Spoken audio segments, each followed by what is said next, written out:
Hello friends, क्या आपको लगता है कि जितना आप एफर्ट्स करते हो उतना रिजल्ट नहीं मिलता? लगता है जिंदगी ने कहीं पॉज बटन दबा दिए और हम वहीं के वहीं अटके रहते हैं। इसके पीछे वजह है हमारी सेल्फ टॉक। जैसे कि नाम से ही पता चल रहा है, सेल्फ यानी खुद से हम क्या बातें करते हैं। जैसे यदि मैंने एक पेन ड्राइव ली है, उसमें कुछ सैड सॉन्ग है और मैंने वो अपने मोबाइल में या लैपटॉप में प्ले करी है, तो मुझे क्या सुनाई देगा? सिर्फ और सिर्फ सैड सॉन्ग ही सुनाई देंगे। सेम यही चीज हमारे सबकॉन्शियस माइंड के साथ में होती है। जो हमने अपने सबकॉन्शियस माइंड में स्टोर किया है वो ही चीजें, उसका ही रिफ्लेक्शन हमारी लाइफ की स्क्रीन पे दिखता है। तो हमें क्या चेंज करने की जरूरत है फ्रेंड्स? हमें हमारी सेल्फ टॉक चेंज करना है। और इसके लिए स्वामी विवेकानंद जी भी कहते हैं कि आपको यदि अपनी सेल्फ टॉक चेंज करना है तो आपको आपके साथ में डेली 5 मिनट्स बैठना होगा, चेक करना होगा कि आपके थॉट्स कैसे हैं। नो डाउट कि पॉजिटिव भी हैं बट नेगेटिव भी हैं, और वो कितने नेगेटिव हैं ये अभी हम बोलेंगे तो आप नहीं मानोगे। आप बोलोगे नहीं मैं बहुत पॉजिटिव हूँ, लेकिन जब चेक करेंगे, ये एक्सरसाइज करेंगे अपने साथ बैठने की, तो आपको पता चलेगा कि नेगेटिव थॉट्स ज्यादा हैं, क्योंकि ये रिसर्च भी बता रहा है। इसीलिए हम अपनी लाइफ के बहुत सारे एरियाज में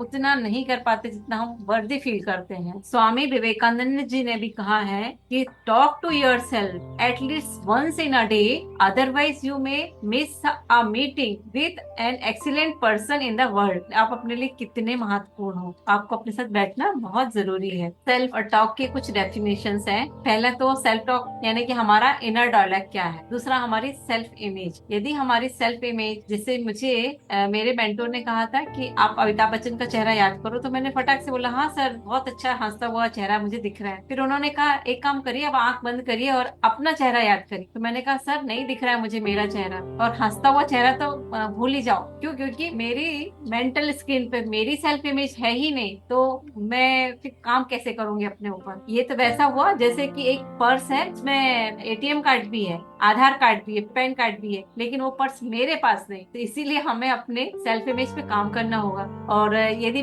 वीडियो बना रही हूँ और मुझे किसी ने कहा कि ज्योति आप अच्छी वीडियो नहीं बनाते हो, तो मेरा माइंड नहीं लेगा। लेकिन यदि यही चीज मैंने अपने आप कह दी खुद से कि हाँ यार आपके तो बिल्कुल भी अच्छे नहीं बन रहे वीडियो, ये क्या बात हुई, तो मेरा कॉन्शियस माइंड लॉजिक नहीं लगाएगा और ये चीज डायरेक्ट मेरे सबकॉन्शियस में चली जाएगी, और ये ही फिर हमें बाहर रिफ्लेक्ट होती हुई दिखती है। मान लीजिए कि मेरे पास में कोई रिसोर्सेस नहीं है, लेकिन मेरी सेल्फ इमेज बहुत अच्छी है, तो मैं वो उस काम को कर लेती हूँ। जैसे कि वीडियो बनाना है तो इसके लिए लैपटॉप भी चाहिए और मुझे कंटेंट भी अच्छा चाहिए, तो ये चीज मेरी सेल्फ इमेज में थी कि मैं कर लूंगी, तो मैंने किया। लेकिन यदि मेरी सेल्फ इमेज डिस्टॉर्टेड होती, यानी बार बार ये आता नहीं नहीं तुम नहीं कर पाओगे, तुमसे नहीं होगा, तो मैं वो चीज, कितने भी रिसोर्सेज रहने दीजिए मेरे सामने, मैं कहीं ना कहीं सोच लूंगी नहीं मुझसे नहीं होगा। तो ये हमारी सेल्फ इमेज बहुत इंपॉर्टेंट है। नेक्स्ट है हमारा सेल्फ स्टीम। यानी लाइफ में कभी ऐसा तो नहीं कुछ हुआ जिसकी वजह से आपके बिलीफ नेगेटिव हो गए हो और उसकी वजह से आपकी सेल्फ स्टीम लो हो रही हो। और फिर नेक्स्ट है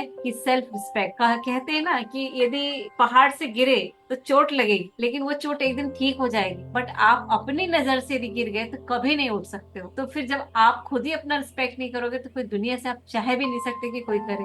इसलिए सबसे पहले हमें अपने लिए रिस्पेक्ट होना चाहिए, वो ही इम्पोर्टेंट है। फिर है सेल्फ कॉन्फिडेंस। यदि आज मुझे मेरे ऊपर कॉन्फिडेंस ना हो, या मेरी स्किल पे मुझे कॉन्फिडेंस ना हो कि मैं ये काम कर पाऊंगी, वीडियो बना पाऊंगी, तो मैं नहीं बना सकती थी। लेकिन आज मुझे है कि मैं टेक्नोलॉजी के बारे में भी समझने लगी हूँ, जूम कैसे ऑपरेट करते हैं, सारी चीजें समझने लगी, तो मेरे लिए आसान हो गया है खुद पे कॉन्फिडेंस होने की वजह से। ऐसा ही नेक्स्ट है सेल्फ लव। यानी जो चीज आपके पास नहीं है वो आप दे कैसे सकते हो? यदि मैं खुद से प्यार नहीं कर सकती तो मैं किसी और से प्यार बिल्कुल भी नहीं कर सकती। यस फ्रेंड्स, इसके कोर्सेस है, इसी वीडियो की डिस्क्रिप्शन में एक स्लॉट बुकिंग का ऑप्शन है, जिसमें एक फ्री ऑप्शन भी है, आप उसे उसके द्वारा कनेक्ट हो सकते हैं, तो बाकी कोर्स के डिटेल्स के बारे में जान भी सकते हैं, फ्री काउंसलिंग भी ले सकते हैं। सिर्फ और सिर्फ सेल्फ टॉक को छोड़कर बाकी जितनी डेफिनेशन बताई मैंने आपने, ये सारी मदर वूम में बेबी के सबकॉन्शियस में अपने आप इंस्टॉल हो जाती है। यानी उसकी सेल्फ इमेज वही बन जाती है, self love, self respect, self confidence, self esteem, सब चीजें। इसीलिए कहा जाता है कि माँ के मन से बच्चे का मन और माँ के शरीर से बच्चे का शरीर बनता है। माँ जो सोच रही है, देख रही है, उस सारी चीजों को मेरा न्यूरॉन कॉपी करता है और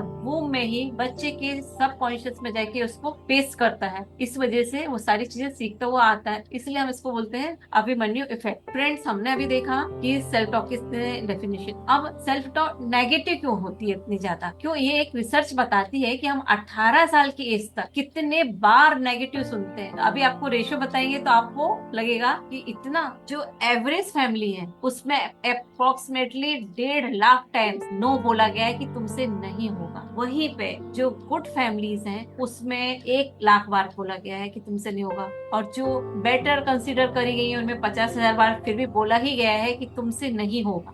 और उसके रेशो में सिर्फ 3 या 4 बार बोला गया है कि यू कैन डू।